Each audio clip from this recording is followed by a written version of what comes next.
Watching Nile Cruise. Today we're going to talk about an initiative which is Studio Meme. It is creating a visual identity for furniture that is of a distinctive Egyptian character. Right now we have the creator or the founder of Studio Meme, Manar Moursi. Hello Manar. Hi, how are you? It sounds like a nice initiative.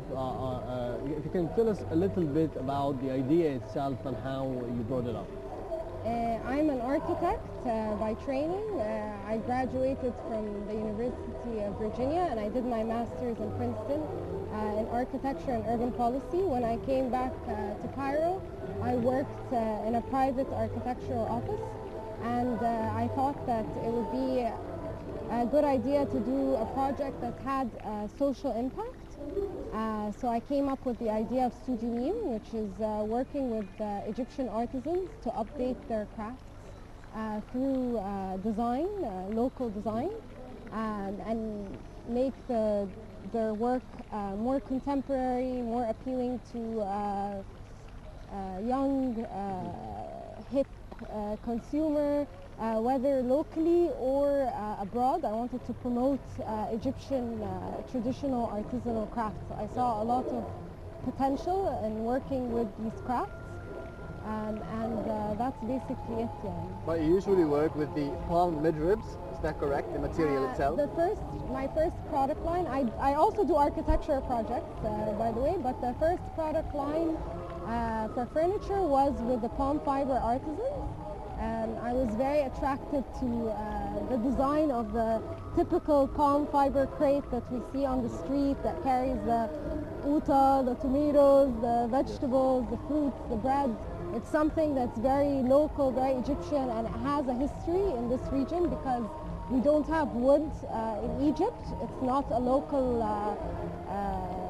product, but we have lots of palm trees in Egypt. We have 20 million palm trees. So I was very attracted to working with this particular artisanal craft in the beginning because it also had an environmentally sustainable element. The material itself is local, other than the craft itself, which is a local craft. And what is the line of thought that you are embedding within your designs? You mentioned palm. Are you thinking of any? Are you implementing any sort of various traditional aspects or angles? Like for example, the Nubian designs and yes, those I'm traditional... interested in exploring all kinds of artisanal crafts. This was the very first product line. I'm hoping to find funding or investors or people who would be interested in collaborating with me as a designer to update other crafts and create other products. Mm-hmm. So the first was the off the Gereed product line using Gereed or palm fiber. But I'm interested in there's so many other crafts in Egypt that are yet to be explored. How are you actually leveraging this sort of fusion between the modern demands and also the traditional focus that you're having? Pardon? How are you doing this sort of fusion between the traditional and the modern demand, the modern furniture?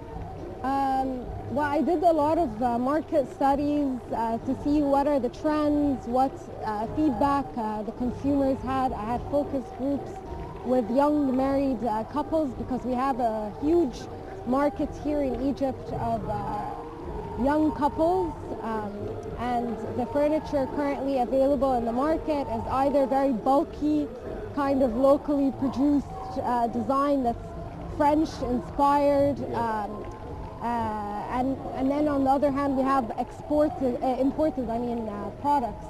But there's not much in terms of local design that really speaks of an Egyptian identity that's young, that appeals to this target group. And embedding such natural products within your designs, how is it psychologically appealing to the clients?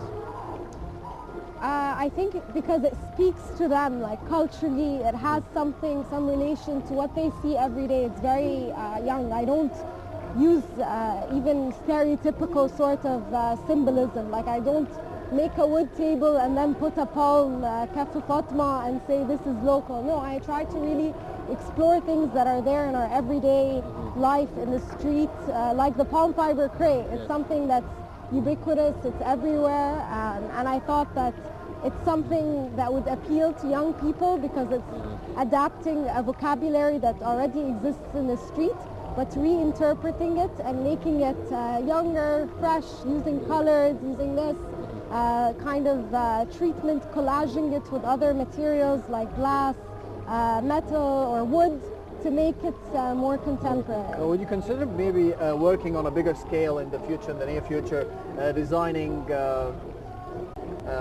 lot of pieces of furniture to make rooms as well? Yes. Not just pieces, not just the table, not just the chair. No, absolutely. I room. mean, there's a holistic kind of vision for the studio, and I'm hoping to implement even using palm fiber for architecture, because traditionally here in Egypt, palm fiber was used for not only for the furniture, but also for the architecture of housing.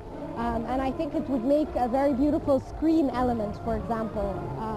And I'm working with architect Omar Rabia, another partner that I work with in architecture projects, on developing a concept using the olla, ceramics, and palm fiber to create architecture, and a step-by-step guide of how to build your own house using these elements for a social class that self-builds their housing. And so the idea is to introduce it even on the architectural scale. In this efforts of reviving back the traditional art, how is the demand, in your opinion, over such new ideas? No, I definitely think there is a lot of demand for fresh, creative products in the market. I know this because I receive a lot of requests from people. I haven't launched the product line yet in the market, but already there's a lot of interest, whether from media or awards that I've received, like the Red Dot Design Award, the Good Design Award, and actually clients that keep coming to me and asking me to build things for them using this. So I feel there is a demand for such a line of work. But how do you choose the artists or the artisans that you actually work with? And do you give them maybe special training before starting working with them? The artisans that I work with, I spend a lot of time researching and meeting with different artisans, doing lots of trials. My work is very research-based, and so it depends a lot on trial and error, and I'm always trying to do many iterations to receive the best possible outcome.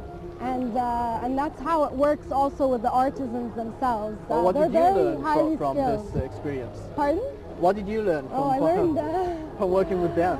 I learned so many things. It's been really great working. I mean, the artisans, the palm fiber artisans that I work with are in a village in the south of Cairo that's becoming part of the city in a way, and I had done a lot of research as an urbanist on these peri-urban areas, these agricultural lands that are becoming urbanized, and for me it was very enlightening to spend time in these areas and learn about their needs, learn about the architecture that's being built there, that a lot of it is self-built, and the importance of creating new ideas and challenging the materials and the methods of building that already exist, but without sort of imposing a top-down kind of dynamic, but instead doing it sort of bottom-up.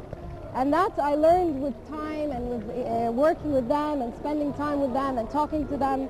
One of the most enjoyable parts of the experience was hearing their stories, even their opinions about the political situation as it was unfolding, since I started this project in actually January of 2011, so it was right after the revolution, and I've spent a lot of time with these artisans, and it's been very enlightening to hear their perspective of the city, of their needs.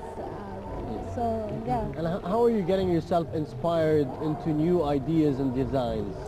I don't think it's very hard to be inspired. The inspiration is all around Cairo. Cairo is full of creative design on the street level, like not by designers. Every person is a designer in the street. I'm very inspired by even chairs. I'm doing a project called 1001 Street Chairs in Cairo, where I'm photographing street chairs in the city and documenting them on a blog that hopefully will become a publication. It's been funded by the Arab Fund for Culture and the British Council Grant for Artists. And I'm hoping to publish this archive in a book, and it documents design on the street, like how people fix their chairs, how they come up with new ideas, and it's very inspiring for me just walking in the city and seeing even a food cart, how the food cart is designed, how someone designs their chair. There's inspiration all around in Egypt. I think Egyptians are a very creative people.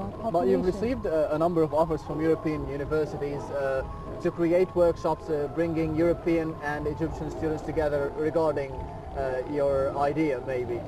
Would that be possible soon, to bring the students from all over Egypt and Europe to discuss the same art? I would really love to work with students, but here in Cairo, but I work a lot abroad. I travel to workshops in Dubai. I was recently in Tokyo, in Japan.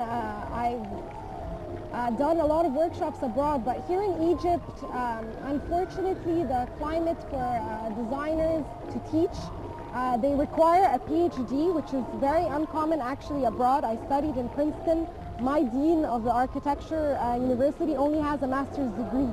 It's important as a designer to be a practitioner. To teach design, you have to be a practitioner. A PhD is more for theory, for history, but to teach design, you have to be a practitioner. But here in Egypt, the system doesn't allow for practitioners to teach. You have to have a PhD, which I think is a system that needs to be challenged and changed. And I hope it will be in the future.